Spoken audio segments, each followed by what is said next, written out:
greatest duo.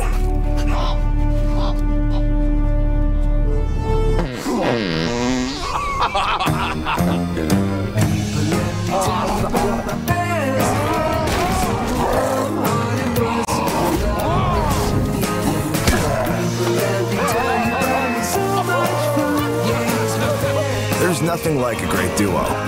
2 flavors, 1 bag. New Jack Link's Duos.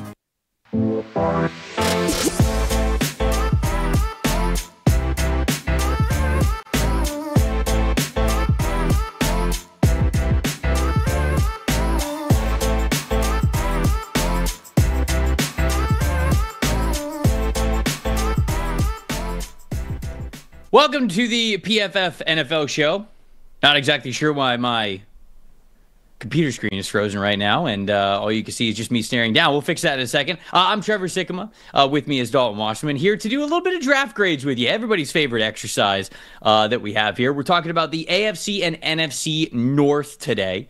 And so we're just going to go over these teams, every single pick that happened, and we're going to give you a draft grade to go along with it. Dalton, how you doing, my friend? Fantastic. Look, the draft is over. We can analyze what teams actually got instead of just worrying about rumors and speculation before the drafts and mock drafts and all those things, although certainly my first 2026 mock draft caused a lot of controversy. But no, I like the fact that now we can really break down and dig in as to why these teams drafted these specific players, right? And I think that's the most fun part about it for me is how do they fit into these teams? Where did they improve maybe in their weakest spots, where I think especially a lot of teams today at least are attempting to do that, and you have a lot of teams in both of these North divisions. What was it? 6 of the 8 of them made the postseason. You're talking about teams that are trying to make that next step towards the Super Bowl, right? So I think it's a very interesting group that we have here today, and as we get through this entire week, it's going to be a lot of fun to break all this down. If you want to see all of the great information that we have on all these prospects and how we're getting to the point where we're grading them the way that we are, head on over to PFF.com. Get yourself a PFF Plus subscription. You guys can see all this data for yourself. Right now, we are running a deal 25% off. Draft 25 is the promo. You can plug that in, and if you don't have a premium subscription, now is a great time to get one because it's not just draft analysis. It's everything year-round. You get the premium stats when the NFL season rolls around. You get the fantasy football tools. You get the betting tools, which we can't show you yet, but we're super excited about that are going to be great this upcoming season. So if you don't have that PFF sub, make sure you go get one using that promo code DRAFT25 to get yourself 25% off. Start with the AFC North. Let's start with the Baltimore Ravens here. The Baltimore Ravens Hall. I'll read out the names. We'll give you the draft grade, and then Dalton and I will say whether or not we felt like the grade was appropriate, a little bit higher, a little bit lower, because this is a total team effort. The grades that we have here, these are the PFF staff grades. So we kind of came together here, and sometimes it might be a little higher, a little lower for each of us, so we'll get to talk about that here, but we'll give you the PFF grades, starting with the Ravens. First-round pick, Malachi Starks. Second round, Mike Green. Third round, they went with Emory Jones Jr. Fourth round, they got Teddy Buchanan. Fifth round, they took a chance on the athletic offensive tackle, Carson Vincent. Sixth round, a lot of sixth-round picks here. Bilal Cohn, Tyler Loop, LeJonte Wester, Aeneas Peebles, Robert Longerbeam.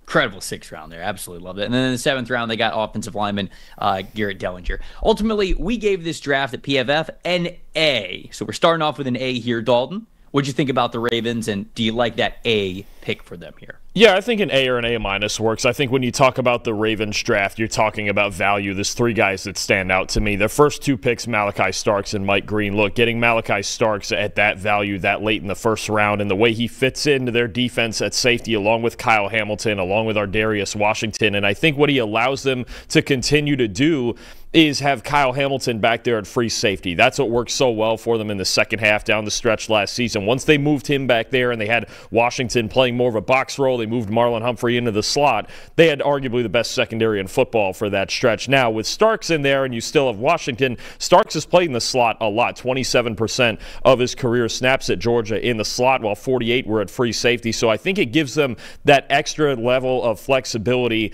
in their defense to continue the success they had down the stretch last season. Mike Green, look, I mean, he fell because of character concerns, and if they feel like that clears, they're getting a really good football player at a position where they need it as well. You're talking about an edge unit that was 23rd in pressure rate and 24th in pass rush win rate. And along that same pass rush theme there. I think that the next best value in this draft was actually getting Aeneas Peebles from Virginia Tech as one of their 6th-round picks. I've actually never seen a team make 5 picks in a round. I don't know if you've ever seen that, but 5 picks in the 6th round is crazy. But I think Aeneas Peebles is the best one to get interior pass rush going. Also, when you're playing all these great quarterbacks in the AFC, you have to be able to pressure the passer. Obviously, you have to be able to cover, and they figured that out down the stretch last year. So I think those are the 3 picks that stand out to me. Really good value on those. And then the last thing I would say is they took 3 guys who might be candidates to get some playing time at guard. They've got pretty much an open competition, I think, possibly at both guard spots. So it's interesting to me how they're loading up at that spot to try to figure out their offensive line as well. It felt like it was a classic Ravens draft, just the guys that they took bets on, the positions that they prioritized, the type of versatility and athleticism that they have. I mean, I love Malachi Starks. Malachi Starks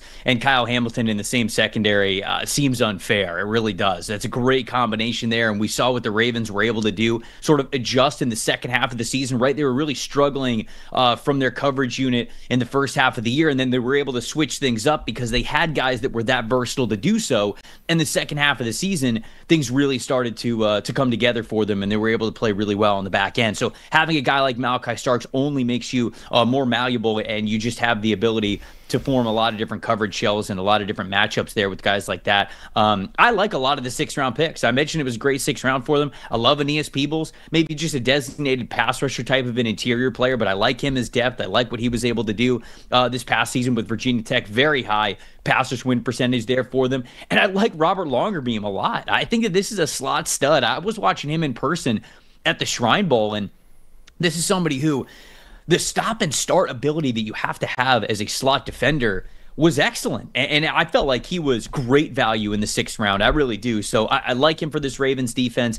That secondary only gets more multiple with the guys that they brought in. Obviously, Mike Green falling because of the off the field issues, but on the field is a 1st-round type of talent player. So we'll obviously see how much he plays with the Ravens and if anything comes to the off-the-field issues. But, man, the rest of the unit that they have there, I think that these are guys that you take a chance on athletically that aren't maybe quite there yet but could develop into some really great football players. And so I thought the Ravens got a lot of talent in this draft. So I would agree. I think that A is a very solid number for this Baltimore Ravens team. Let's move on to the Cincinnati Bengals next. The Cincinnati Bengals, PFF gave them a C for their draft haul here, and that draft haul was a little bit smaller than it was for some of these other teams. Edge rusher Shamar Stewart was picked in the 1st round. Demetrius Knight, the linebacker out of South Carolina, in the 2nd. Guard Dylan Fairchild from Georgia in the 3rd. Linebacker Barrett Carter, then offensive tackle Jalen Rivers, and then they rounded it out with running back Taj Brooks there in the 6th round. So not a ton of picks, just 6 picks here in this draft. The Bengals aren't known to be one of those teams that are going to wheel and deal and get extra picks and move up and move down. They kind of just attack their picks the way that they have them. So PFF gave them a C. I don't know, I feel like could have been a little bit better here for the Bengals, but what do you think? I feel like it was a draft of bets. What do you think for the Cincinnati Bengals? Yeah, I think depending on what you think, especially of Shamar Stewart, this could maybe be a C+ or a B-. But what you have here to me when I look back at this Bengals class is a team that really, really drafted for need. Obviously, they have needs on the defensive line, and they're taking the home run swing on Shamar Stewart, right? And I mean, there's a thought that his athletic talent, there's so much more there to unlock, especially as a pass rusher. But even if nothing else, you're getting a guy who was 6 in the FBS and run defense grade last year. That's somewhere all across the defensive line for the Bengals. They need help. Demetrius Knight's a player I like in the 2nd round, especially with his coverage ability. I've told you that I think he should be a weak side complement for a team that already has an established middle linebacker. The Bengals have that in Logan Wilson. He had the 4th best coverage grade, Knight did, over the last 2 years in college football, and Bengals linebackers were 17th in coverage grade, and they're most likely losing Jermaine Pratt, whether it be to trade or they're cutting him. And then Dylan Fairchild's the interesting one because Trevor, I think you had him a lot lower on your board. I had him a little bit lower on my board. I don't think he was as highly rated as his teammate Tate Ratledge, but he is a solid, proven pass protector, 5th in college football on pass blocking grade among all guards over the past 2 seasons, and Bengals guards were by far the worst in the NFL last year in pass protection. So I think you have a team that's drafting for needs. Also, Barrett Carter, I do like that pick to get some more depth at linebacker. Jalen Rivers is someone who intrigues me, particularly at guard. I know he's a massive player, and he played played tackle a lot at Miami. He was kind of switching back and forth, but I actually liked him at guard at the Senior Bowl. So they're filling positions of need. It's certainly not a flashy draft unless Shamar Stewart becomes everything that his athletic potential says he can be. So they're plugging holes. I still have concerns on this offensive line with how young it is on the inside and the pass protection inside for Joe Burrow, but this was a draft with not that many picks that they had to really target specific areas of their team to get better. And I'm really curious to see how this defense comes together with Al Golden now running the show. Yeah, I think that I'd give the Cincinnati Bengals personally more of like a C+, B-. Like you said, it all depends on how Shamar Stewart turns out. Right, they sort of already tried to make this bet with Myles Murphy, and Myles Murphy really did not develop into the player that they wanted, just this bigger, longer, heavier weighted defensive end. And that's been sort of the way that they've drafted defensive ends anyways. I mean, Trey Henderson's a bigger defensive end. Sam Hubbard was as well. Myles Murphy, they liked as that heavy-handed dude who could play anything from a 4-eye to a 5 technique. And so Shamar Stewart's just sort of the higher ceiling bet of a player of that archetype. So if it works out, obviously it looks pretty good for them. I look at Dylan Fairchild and I think that he could be good for them. I am not so sure that that's going to be the case. Like I said, I was a lot higher on his teammate Tate Ratledge, but it's not like they had the opportunity to take Tate Ratledge. They were just taking a guy that they believed in there. So I don't mind the interior offensive line bet for them. Jalen Rivers just gives them that same sort of size that they like at their offensive tackle spots. The reason why I can't go any higher than a B-. B- is probably the best that I would give them, is because I would have liked for them to address defensive tackle in this draft here, and they really didn't. I like the Demetrius Knight pick, but they're prioritizing that over an interior defensive lineman, and I think the same of Dylan Fairchild. But you get to the point where you go, okay, we drafted Shamar Stewart. Okay, we like the defensive value and what Demetrius Knight can bring to us as a 1-2 combination, because I do agree. I don't think that they felt like they were talented enough at the second level last season. So Demetrius Knight and Logan Wilson, I think, is a nice little combination there, especially when you throw in Barrett Carter as well to be your LB3 and just a speedier player that could play on nickel downs for you when it's obvious pass situations, but you need some linebackers still on the field. So I can understand where they were going with this one, but I would have liked for them to address defensive tackle. I don't know if they would have been able to do it outside of the Dylan Fairchild pick. Then they also need an interior offensive line. And so it's sort of, they made their bet at linebacker. Like, they went with linebacker instead of an interior player on the offensive and defensive side of the football. And so even though I like Demetrius Knight, it does feel like it's lacking on the interior defensive line additions that they made. So would have liked for them to do that. But it is sort of a draft where you go, oh, hey, these are the bets that they wanted to make. They really wanted to get better at the second level of their defense. Obviously wanted somebody on the defensive line with their first pick, and then they did make a couple additions along the offensive line. The most shocking part about this one, Dalton, is that new defensive coordinator Al Golden didn't pick a single Notre Dame player. No Xavier Watts, no Riley Mills, no Benjamin Morrison, no R.J. Oben. Like, they didn't get a single Notre Dame guy, which I thought, man, I felt like that was going to be a guarantee for one of those dudes. They gave him one after the draft. They signed Howard Cross as a UDFA. So there's the two needs, a Notre Dame player and your defensive tackle. They're a bit undersized, but they did get Howard Cross afterwards. So you knew there was going to be at least one of them, whether it was in the draft or afterward. They did get one. Yeah, so they at least got one of them in there for a little familiarity with the undrafted free agents. Okay, Browns are next. I see everybody in the chat kind of talking about the Browns. We'll get to the Browns. We'll do the Browns next. But before that, let's talk to all the parents out there. What's your child's future success look like for them? Maybe it's them traveling the world. Maybe it's them owning their own business. Whatever they're doing, just providing a comfortable life for them and their family. Whatever it is, you can help them achieve that with a kids investment account from Fabric by Gerber Life. Fabric by Gerber Life was designed by parents for parents to make it easy to plan for and manage your family's financial path. With a kids investment account from Fabric, you can start investing in your child's future today. You can help them out right now. Kids can't invest while they're minors, but this kids investment account allows you to invest on their behalf, and it gives their investments more time to grow. The whole thing is online. It's very easy to set up. Starts you just $20. No contribution limits to it. Tax advantages. Funds are SIPC insured up to $500,000. There's no commission fees to it, just a low flat monthly maintenance fee. The funds can also be used for anything. You don't just have to wait till they're older. If they're younger, hey, you could use it on tuition, tutors, music classes. It's a great thing for that. But when they're older, maybe it is you helping them start their own business, buy their first house, buy their first car, really anything that they need there. Join the thousands of parents who trust Fabric to help protect their family and start investing in your child's future today at meetfabric.com/PFFNFL. That's meetfabric.com/PFFNFL, MEET fabric.com/PFFNFL. The portfolios are managed by Fort Washington Investment Advisors Incorporated. Additional services provided by Apex Clearing Corporation. All investing is subject to risk. You can learn more at meetfabric.com. A lot to talk about here with the Cleveland Browns. So their draft, all over the place.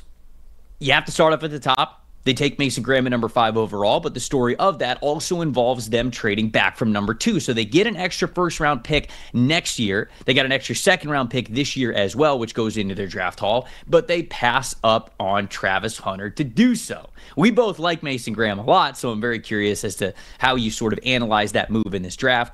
In the second round, they took linebacker Carson Schwessinger and then Quinshaw Judkins as well.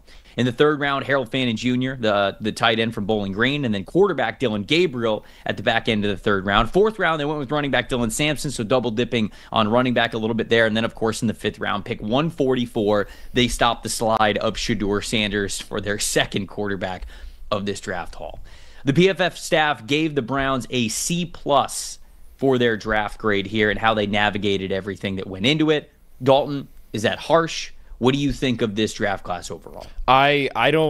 I think it's so hard in the moment to give this Browns draft a grade because it feels like a large component of this is going to be 5 years from now when we go, okay, how good was Travis Hunter in Jacksonville and what did the Browns pass up in giving him up, right? So, I think I think one of the elements of that trade too, Jason Fitzgerald from Over the Cap does such a great job, and he said of all the draft day trades that happened, the Browns got the most surplus value out of any trade on draft weekend, right? Most of that coming from next year's first-round pick, and I think it speaks to the Browns taking a longer-term vision with the franchise. We've talked about it. They're not going to be really relevant until Deshaun Watson's contract is off the books, so they went for the second first-round pick next year. Mason Graham is still a player you can certainly build around. I had him as one of the 4 best football players in the draft. I think you did as well, either 4 or 5. So I think part of it's going to be the outside perception on Travis Hunter. And then you look at the rest of this draft and you go, okay, if you look at the value of what they got, I mean, the 2 running backs I really like. Getting 2 of the top 6 or 7 running backs in this draft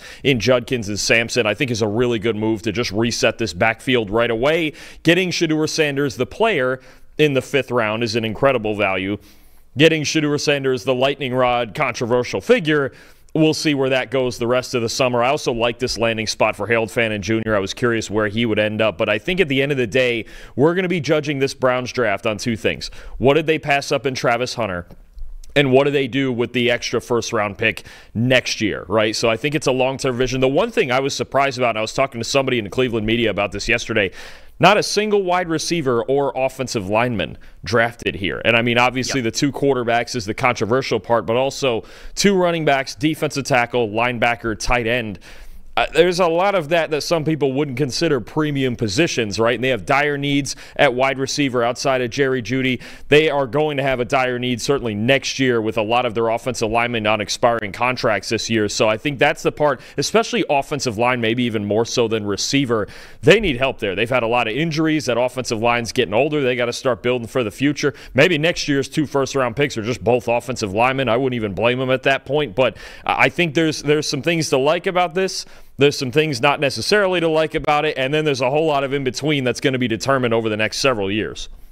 On the PFF draft show, we talked about this, how you can't really do draft grades and that much definitive instant analysis after round 1, because you really have to go to rounds 2 and 3.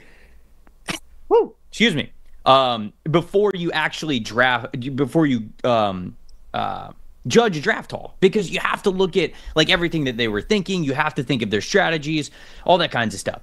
And with the Browns, it's hard for me to give this draft anything better than a C+, C-, C-, whatever, something in the C range in the moment. But it is one where you are correct. We sort of just have to wait to see how this plays out, because there is a lot of risk in a lot of different ways here. I agree with you. I was very surprised that they looked at this offensive line, understanding where the age and expiring contracts are of this group, and did not address offensive line at all whatsoever. I mean, in 2 years, all of their starting 5 offensive linemen right now might not be on their starting lineup. There's a reality that exists there for them. So to not get ahead of that, I was a little surprised about at all whatsoever. I was also surprised that they didn't go wide receiver, although Harold Fandon can sort of be viewed as that offensive weapon. Although I think that Harold Fandon was a little bit overdrafted for where they drafted him. You just really have to have a specific plan for them. We'll see if the Cleveland Browns do. I like Mason Graham. Getting Mason Graham and an extra first-round pick next year is good. I can't get over the fact that we use the word generational way too much when it comes to prospects. But if there is a prospect who is generational in this class, it's Travis Hunter. I wouldn't have moved. I would not have made this trade. Like, even for getting an extra first-round pick and Mason Graham, which I think is a good consolation prize about it. I think it's decent process. You're still giving up Travis Hunter. He's the number 1 player on my board, basically wire to wire, and I think that he was the player in this class that you wanted to come away with. So I think what also goes into this is the fact that they're likely going to get aggressive in next year's quarterback draft. That's how they operated getting an extra first-round pick, in my opinion. That's why you wait all the way until the 3rd round, despite having picks at the very top of the draft and 2 picks at the very top of the 2nd round, and you don't take quarterback with any of them. You wait till 94 to take Dillon Gabriel, and then, again, I don't have inside information on this, but it sure doesn't feel like that Shedeur Sanders pick in the 5th round was made by the front office or the coaching staff. It feels like it was a different phone call that ended up calling in to make this pick possible, because if it is the coaching staff, then all of a sudden I have all sorts of questions of, well, hold on, well then why didn't you take this guy in the 3rd round? You think Dillon Gabriel's 50 picks better than Shedeur Sanders? Now all of a sudden I don't really know how to analyze where they're at with how they're judging the quarterback position in their current quarterback room. I just think that this draft is all over the place. But until we see what happens with these quarterbacks, until we see what happens with Mason Graham, and until we see, most importantly, what happens next year with their 2 first-round picks, it's hard for me to love this draft from them. Instead, I just think there's a lot of confusion on how they prioritize things, positions that they didn't go after, not drafting Travis Hunter, and then what happened with their quarterback selection. So I think this one of a C+. I'm right there with him. I don't really know how to give it a better grade than that at this point in time. Anything else from the Browns? Are we moving on to the Steelers? No, I mean, I think, again, you just look at the results of it, and what we're going to look back on is they traded Travis Hunter for Mason Graham, Quinshon Judkins, Dylan Sampson, and a first-rounder next year. And I'm not sure that every team in the league would have traded Hunter for Mason Graham and 2 running backs. So next year is really going to be the interesting one for the Browns. Look, the summer is going to be fun, too, with this quarterback battle, whatever is going on here. But I really think the right word? Is fun the right word? Fun is absolutely the right word. Absolutely. With Kenny Pickett, Dillon Gabriel, Shedeur Sanders, maybe Joe Flacco, that's absolutely the right word, at least in the summer and the preseason. Once we get to the season, maybe it won't be as fun in Cleveland. But you never know. Maybe one of these 2 rookies works it out. Pittsburgh Steelers. Let's move on to the next team, the last team in the AFC North. They ended up taking Derek Harmon, defensive tackle from Oregon, in the 1st round. 3rd round, they ended up taking running back Caleb Johnson, who I think is an excellent fit for Arthur Smith in that offense. 4th round, Jack Sawyer. 5th round, Yaya Black, so 2 defensive linemen there. 6th round, they took Ohio State quarterback Will Howard. 7th round, linebacker Carson Bruner. And then in their final pick of the 7th round, cornerback Dante Kent from Western Michigan. No quarterback until the 6th round here for the Pittsburgh Steelers. It looks like Aaron Rodgers is going to be their quarterback at some point in time. Dalton, the PFF staff gave the Steelers a B+ here for this draft. What'd you think? Yeah, I think if you look at the players that they did get, if they went into this draft knowing at least 95% sure that Aaron Rodgers was going to be their quarterback, then they had a pretty darn good draft. Derek Harmon led the nation in pressures last year from the interior. Caleb Johnson led the Power 4 in yardage on zone runs, over 1,100 yards on zone runs, and the Steelers ran zone in their running game 63% of the time, one of the highest rates in the league. Obviously, that comes with Arthur Smith as your offensive coordinator, so you're right. He's absolutely a good fit. You know me, you're a little lower on him than me. I think they got a fantastic value in Jack Sawyer in the 4th round, and you look at, I looked at him as a second, or, I know a lot of people were off the late 1st round train there. I had him as a top 40 player. I think to get him, and he just feels like a Pittsburgh Steeler there, and I think getting Will Howard in the 6th as a developmental guy and somebody who can really throw the deep ball, 96.3 deep passing passing grade last year. The Steelers were 4th in deep passing rate and 1st in deep passing grade. We know all the moon balls Russell Wilson was throwing. That's where Will Howard wants to throw the football, is downfield. So I think, you have a lot of really good value if they were not going to go the franchise quarterback route, the early Jackson Dart, Jalen Milroe route here. Harmon makes their defensive line depth better. Johnson might be their starting running back. Sawyer makes their D-line depth better. Howard, you get a developmental guy. And one thing I just noticed, I didn't notice it till just now, outside of their 7th round, their last pick, Dante Kent, every single player here taken from the Big Ten, which probably tells you the type of football the Steelers are always trying to play, and they just go right next door over to the Big Ten, to Ohio State, and some of it West Coast too, obviously with Oregon and Washington, so it's cheating a little bit there. But I was just now noticing that. I'm like, okay, yeah, this is the type of football the Steelers are still trying to play. I like the grade of a B+. I agree. I think this is a B+ grade here. Derek Harmon, it's a little bit overdrafted for me, but I know that they wanted to get another interior defensive lineman in there. I think he was higher on the Pittsburgh Steelers team-specific top 100 than he was on my individual sort of as a whole, just looking at the league as a whole, looking at these prospects as a whole. I think that had Derek Harmon late 30s, early 40s. He was higher on the Pittsburgh Steelers board because I think he has a good fit for them. And you got to think, Walter Nolan was off the board, Kenneth Grant was off the board, Mason Graham obviously off the board. So this is the next guy that they felt like they could get. They wanted to jump on it. I understand that. I think that Caleb Johnson's an excellent fit here for the Pittsburgh Steelers. He is also somebody who was higher on the Steelers specific team top 100 that we did over at PFF.com than he was where I had him on the individual big board. But I think that it was good value no matter what, because I love him in Arthur Smith's wide zone rushing scheme. I think that is where he is best.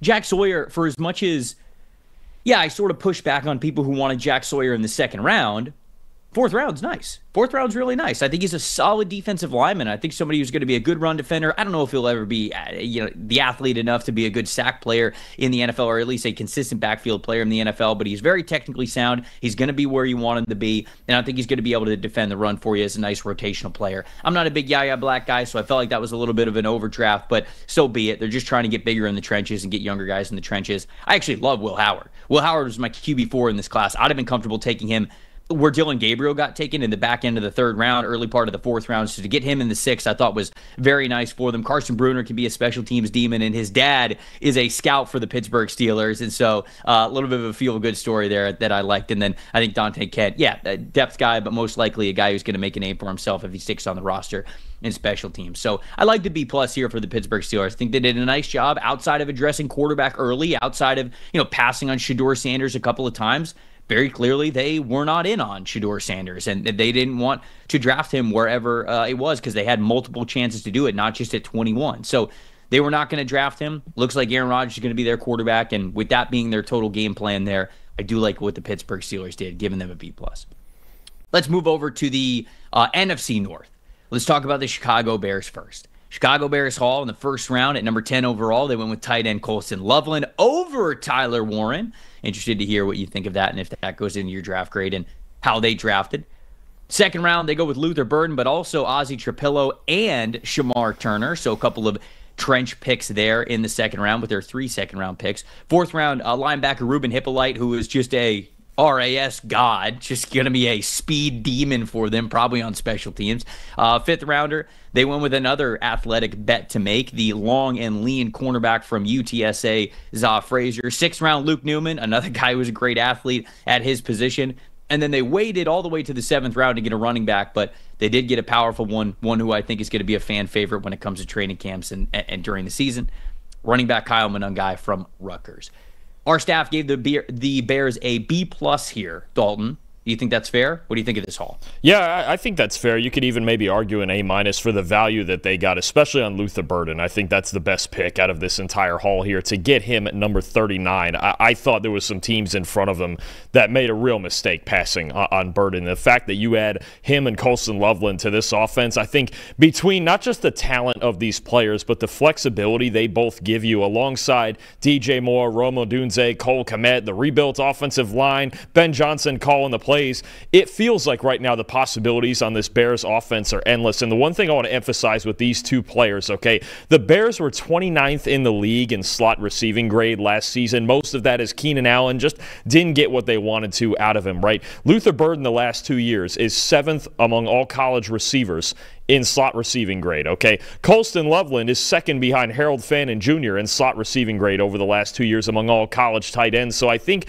what you have and the flexibility that Ben Johnson has created in this offense with these two players and the personnel that they have now. If you want to put two tight ends on the field, you've got Kmet, you've got Loveland. You want to go 11 personnel with a blocker, you've got Kmet. You want to go 11 personnel with a bigger flex tight end like a TJ Hawkinson type guy, that's Colston Loveland. You want to, get Luther Burden going in the screen game, he's dynamic with the ball in his hands. I just think there's so many possibilities now. The Bears are going to be so tough to cover. And there's been talk about, Ben Johnson's talked about, okay, we're turning the heat up on some of these veteran guys, but I don't think that's the case in their offensive skill room. I know there's been talk about Kmet or maybe even Odunze, but you're talking about a team with endless schematic possibilities because of everything Burden can do. We already know everything DJ Moore can do. Rome Odunze moves around. I mean, the two tight ends.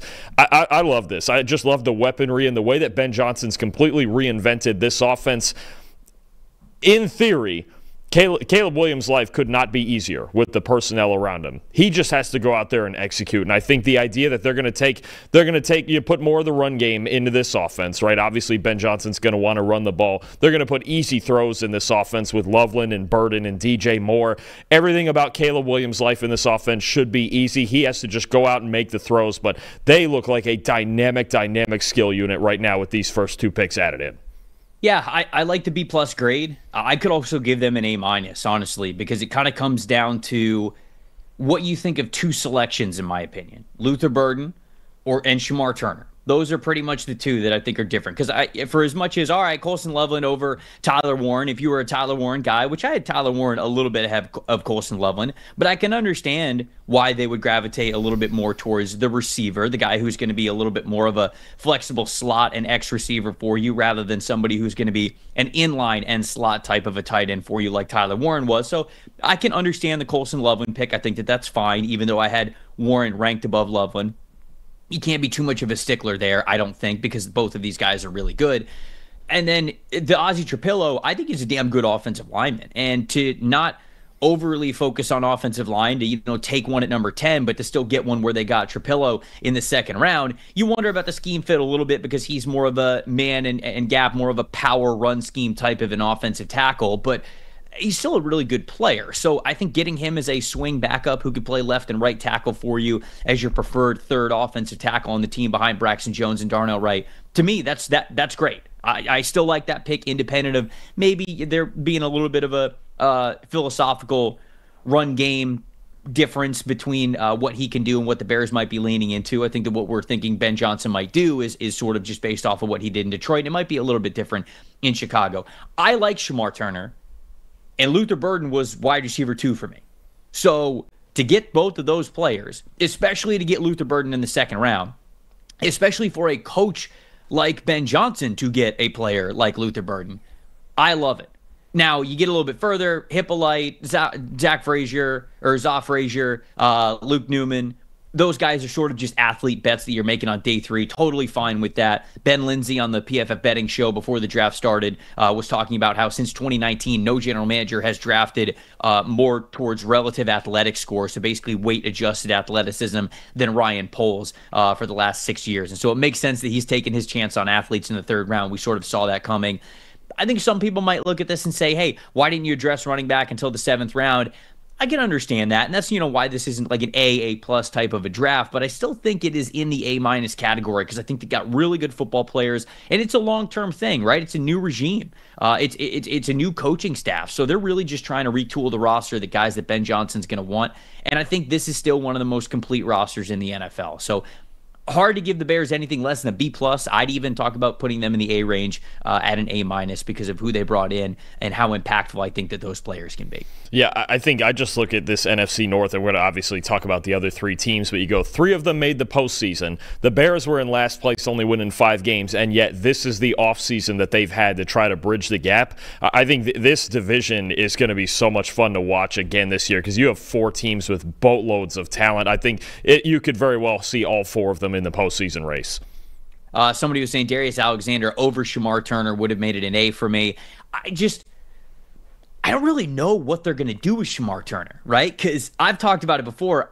I feel like I like him more as a one-gap penetrating 3-technique defensive tackle, but his grades were better when he was more of a heavy-handed 4-3 defensive end. And so I just don't know what Chicago's going to do with him. I think he's a good football player. I really do. Very interested to just see how they deploy him and what they think of Shamar Turner. Let's go to the Detroit Lions next. Lions drafted Tyleik Williams in the first round, Tate Ratledge in the second, wide receiver Isaac Tesla in the third, and in order to do that, they gave up both third-round picks next year to do so. So they traded up with their third-round pick. They gave up those 2 future third-round picks to go up and get Isaac Tesla there. So a heavy price for him, but somebody whose skill set does complement their receiver room well. So we'll talk about that in a second. Miles Frazier in the fifth, Ahmed Hassanin in the sixth. So 2 good trench players there. Special teams and depth safety demon Dan Jackson from Georgia, and then another Georgia player, wide receiver Dominic Lovett, to round things out in the 7th round. Our staff gave the Detroit Lions a B-. What do you think here, Dalton? I think that's about right, but I do think it's worth noting that, look, some teams draft athleticism, some teams draft speed, some teams draft intangibles. The Lions draft toughness. I think it feels like we come out of every draft and we go, those are Dan Campbell guys. And what that really means is they got a group of really tough football players, right? You talk about Tyleik Williams had the 8th best run defense grade in the country last year. And you've got Aleem McNeil coming off a season-ending injury. You add Williams into a rotation with McNeil and Reeder, and you've got a dynamic run defense unit on the inside. Tate Ratledge is somebody, just a solid, sturdy, and athletic guard from Georgia who was one of the best pass protectors in the country over the last 3 years. And I think what it tells me, between Christian Mahogany's potential emergence at the end of last year and Tate Ratledge now being drafted in the 2nd round, I think their left guard, Graham Glasgow, is really fighting for his job here in the preseason. 49.8 pass blocking grade last year. If you're looking for a stable pass protector, an athlete who can really start to fit into the run scheme as time goes on, I think Tate Ratledge and Christian Mahogany both might be starting at guard come the 2025 season starting in September. And then I got to be honest, you look at the rest of these guys. Isaac Tesla, athletic, but the idea is he can make all those tough catches over the middle. Miles Frazier, I think, is a flexible guy who's a tough guy on the inside and even at times at tackle for LSU. Ahmad Hassanin with the former combat sports and CrossFit background. Dan Jackson, like you mentioned, they just draft heart and toughness and guys who are physically going to give you that attitude that Dan Campbell wants, right? So, look, I don't think it's the best class in the league. I think a B- is about right when it comes to the talent of it, but they got players that fit the culture of the Lions, and they're constantly recycling and building that culture with younger players that fit into it, right? So I can't blame them at all for the draft that they did. I was still surprised that they took Tyleik Williams in the 1st round, that Williams ended up a 1st-round pick, but I get the idea behind what the Lions are trying to do because they're always trying to be the more physical team on the field. Yeah, Tyleik was overdrafted in terms of like my draft board, but I really don't hate it for the Lions. I think it's totally fine getting him at the back end of the 1st round for what the Lions want to do. I think the same about Tate Ratledge. I love the addition of Miles Frazier as well. I really like Ahmed Hassanin. So all of their defensive line additions, I agree, are very Lions to a T. And so I grade this pretty favorably. I gave it a B+. I could have put it in the A range, but for as much as I liked Isaac Tesla, I believe was a top 100 player for me. He was one of the receivers who I got to his film late, but I really like what he's able to do. I think he's a hell of a blocker. He's obviously a great athlete from what we saw at the Combine. He's got super reliable hands, and you mentioned that toughness that he plays with. So I think he plays a big slot with Detroit, but I really think he could play anywhere. It feels like they drafted him and prioritized him because they believe that he could play as an X wide receiver. Now, the part where you sort of lose me a little bit on the value, and the reason why I think it's a B+. I don't think you could go much lower than a B+, to be honest with you, but I go B+ here because you did move up. Now, you moved up 32 spots, So you gave up a third rounder next year in order to do it, and then you gave up another third rounder to do it. And I thought in my head, oh, okay, well, they gave up both of these third round picks. They're going to get one back because of Aaron Glenn going over to be a head coach, because when another team takes one of your coordinators and makes them a head coach as a minority candidate, you get a third round pick back. Apparently that was one of them. That was what. So I thought they had 2 third round picks, and they knew that they were going to get one back for Aaron Glenn. But I've since learned that one of those third round picks that they traded for next year is the Aaron Glenn third round pick. So they don't have any third round picks next year. You really better hope that Isaac Tesla is that dude for you. And they can believe that. That's fine. But even with them moving up from 102 to 70 to make this happen, so it's a big jump, it's a hindsight thing. But Jalen Royals was picked 133, well beyond the 102 where you were currently picking. Elokayo Maynor specifically was picked at 136, so much lower than the 102 where you were currently picking before the trade up. So, Pat Bryant was picked over Isaac Tesla as well, and I think if you wanted a bigger X wide receiver to be able to play on the line of scrimmage and block his ass off, like Pat Bryant sort of does that for you, but he obviously was not going to make it to 102 because he was picked 4 picks later after Tesla at 70. He was picked at 74. So I don't want to be too harsh on this one. Giving up 2 third-round picks next year is rich to make this happen. They jumped a good amount of ways to get there, so I get that. But it's really the fact that, hey, I like Tesla. I think he could be good for them. Elokayo Maynor was still on the board, who I had ranked higher than Tesla. Jalen Royals was ranked higher than Tesla. I don't think Pat Bryant was, but they're along the same vein, and it was just a pretty price to go up and get this guy. So he better be the guy here in this class, or I think we're going to look back at this one in a little bit of a hindsight. But I do think that the rest of the draft very much fits what the Detroit Lions want to do,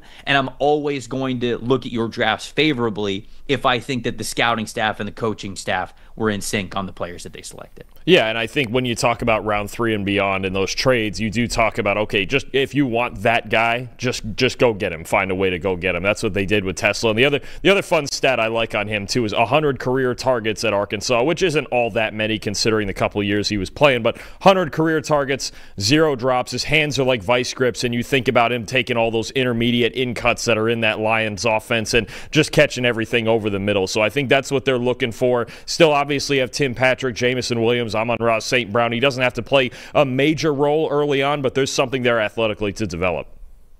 PFF's NFL draft coverage is brought to you by our friends over at Jack Link's Duo. Jack Link's knows that there's nothing like a great duo. That's why they've created the new Jack Link's Duos product. What it is you get 2 different flavors of beef jerky in the same bag for the best flavor combination. They know that the NFL draft brings some great duos as well. Joe Burrow and Jamar Chase reunited as a great duo in the NFL. We even had 2 Cyclones wide receivers, Jaden Higgins and Jalen Noel, being reunited in the NFL this past weekend as a great duo. How about another great duo? We already talked about this team. Dylan Gabriel and Shedeur Sanders. What a great quarterback duo that we have here with the Cleveland Browns. Look at them. Look at the numbers right there. Elite stuff. Hard Knocks, eat your heart out. I don't know if the Cleveland Browns have Hard Knocks, but it feels like they're a prime candidate to be able to have it. So there we go. What do you think, Dalton? Dream duo here with these 2 quarterbacks. What do you think? Looks like the Browns got a pretty good group of quarterbacks in there. We're going to have a fun competition all summer, I think. What a great graphic. Look, 2 of the elite quarterbacks in college football for sure. I mean, how could it go wrong? How could it possibly go wrong, Trev?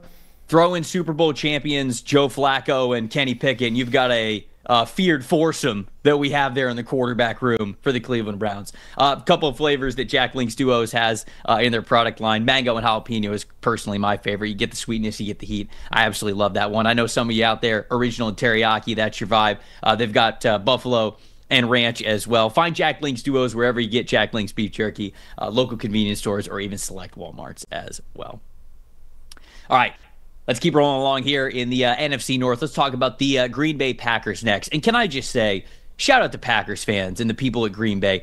The scenes were unbelievable for the draft, man. I think even beyond, we're going to talk about Matthew Golden here in a second, but the Matthew Golden pick was absolutely electric when they were like, for the first time since 2002, the Green Bay Packers select wide receiver, and then the crowd's like kind of going crazy. They're kind of cheering, whatever.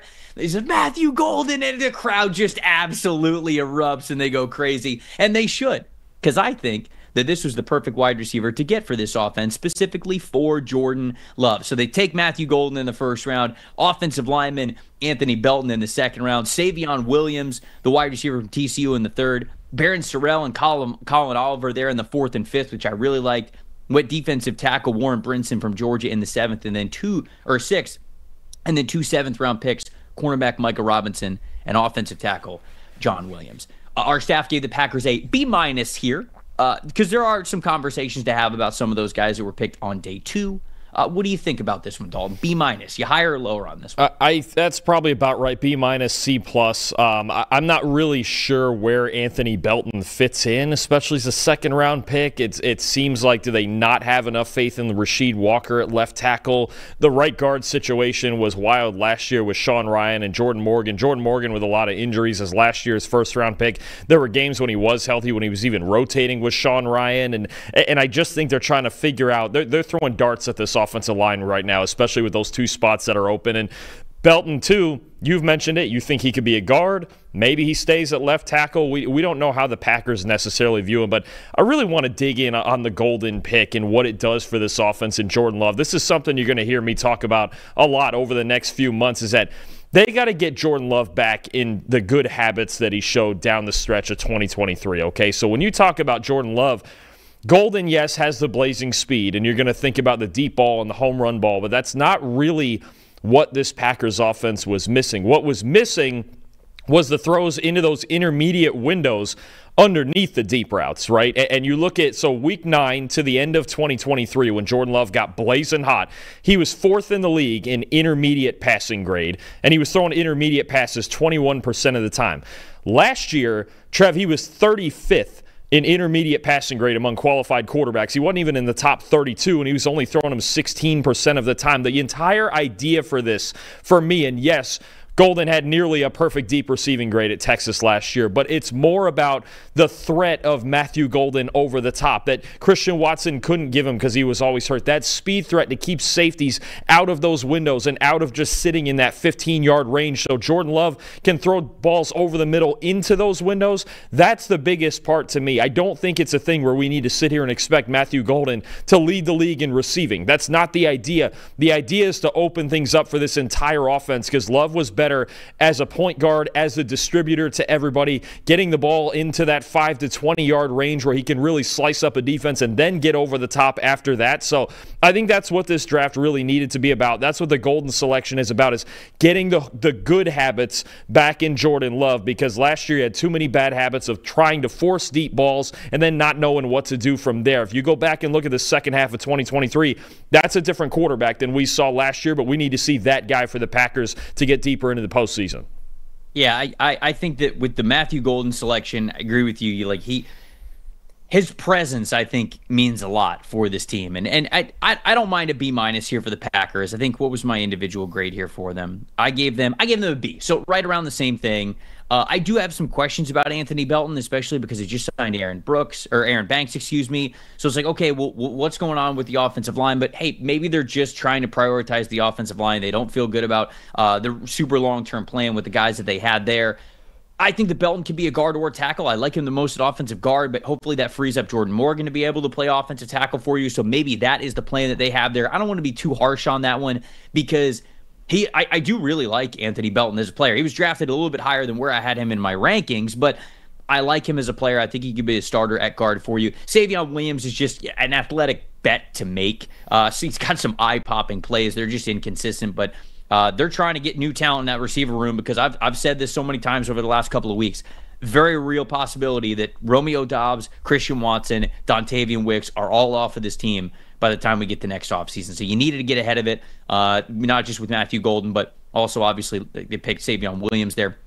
I think what I really liked about this draft was Barron Sorrell and Colin Oliver. I think Barron Sorrell can be an inside-out type of a dude for you, just a really solid football player. And then Colin Oliver, man, even though he was drafted a little bit higher than where I had him on my rankings, I get it for the Green Bay Packers because of how much they lean on explosiveness for their edge rushers. And if there's anything that the former off-ball linebacker turned edge rusher Colin Oliver is, it is explosive. Man, this dude can get off the ball. Designated pass rusher type. So I think this is a solid B type of a draft. PFF staff, we at the PFF staff collectively give it a B-, but I think this is a solid B. here for me. So right around the same range, but I do like those guys that are right in the middle and in the heart of their draft. I think that bumps it up and makes it a little bit more favorable to me and allows me to look at those two bets of Anthony Belton, not knowing exactly where he plays, but just knowing he's on the roster, and then Savion Williams and saying, you know what? It could work out for him because you got those two guys on the defensive line that I feel pretty good about. The final team we're talking about here is the Minnesota Vikings. Vikings stuck at 24 and ended up taking Donovan Jackson, the guard from Ohio State. Then in the third round, they took Ty Felton, the wide receiver from Maryland. Fifth round, edge rusher Tyrion Ingram-Dawkins from Georgia. Sixth round, linebacker Kobe King from Penn State. And then also in the sixth round, Pittsburgh tight end Gavin Bartholomew. Our staff gave this draft, although small, a C- here for the Minnesota Vikings. What do you think, Dalton? Is that a little harsh, or is that the range that you would have them as well? No, it's probably about right for me. I'm not as big a fan of Ty Felton as a lot of people, and I don't think he was a third-round type of pick. I mean, I get it. He's a guy who can take short routes and break tackles, and the Vikings were 29th in the league in missed tackles forced from their wide receiver group last year. So I get it from, I guess that's the one stat I could really find at it. I'm not a huge fan of Ty Felton. The headliner is obviously Jackson, and you look at it, you project him being their starting left guard if they're taking him that early, and this was always just bound to happen. If the Vikings were stuck making 4, they ended up making 5 picks here, right around the area where they started. It just wasn't going to be a great class. They had a huge gap between the first pick and their next pick, right? And Jackson, I will say, boy, that gives you some offensive line if everybody's healthy. Darisaw, Jackson, Kelly, Fries, and O'Neal. That's as good as it gets right there. And just fun stat I found on Donovan Jackson. So he allowed 3 sacks over the past 2 seasons, right, Trev?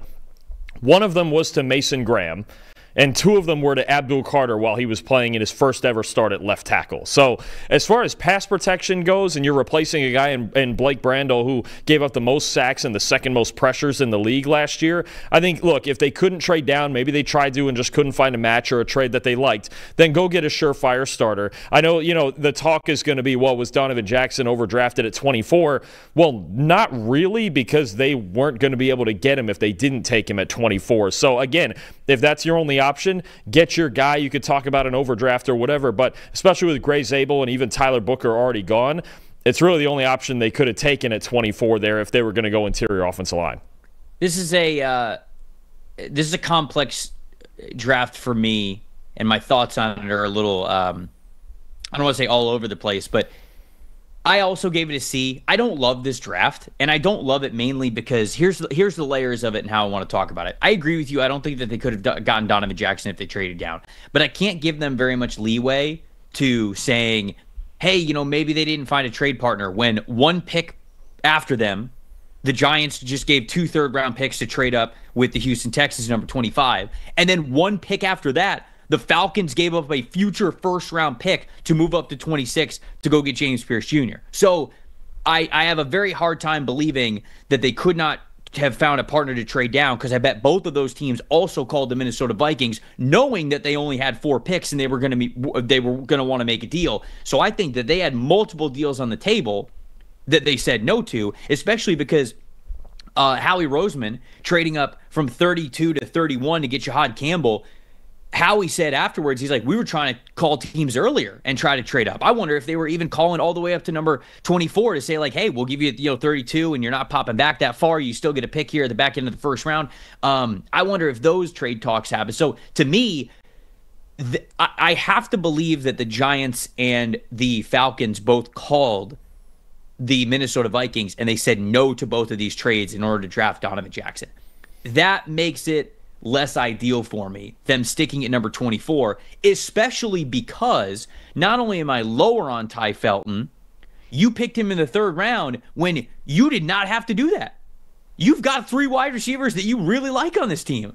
Ty Felton enters the year as wide receiver 4, maybe wide receiver 3 at best. And you didn't have a lot of picks in this draft, and you decided to draft a wide receiver in the 3rd round after not trading down from the 1st round. I like Tyrion Ingram-Dawkins. I like Kobe King.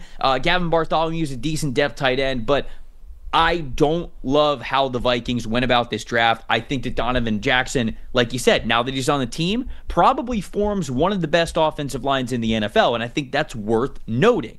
But versus how they could have navigated the draft, especially for the fact that they took Felton in my opinion, what is not only an overdraft, but also a luxury pick for this team with not a lot of draft picks, it's hard for me to get super fired up about this team, even with Donovan Jackson really completing their offensive line. Yeah, I agree. I mean, you look at the depth of picks, and I just don't know that there's a whole lot of impact there. There's a couple of guys who I think are nice rotational players as special teamers. Ingram Dawkins, obviously Kobe King, I like as a run defender, but you can't trust him out there in coverage. So, look, again, not a lot of picks. Not a lot of picks that we love from the ones that were made. I do like Jackson and how he fits in there, but this was just bound to happen with them. If they were going to stick with this few picks, then they probably weren't going to have a great draft unless they played it absolutely perfect with all four. They ended up with 5 picks here. I think there was a trade down spot late on day 3. So, yeah, I mean, this is just where we're at. They took one surefire starter, and then I think a lot of flyers.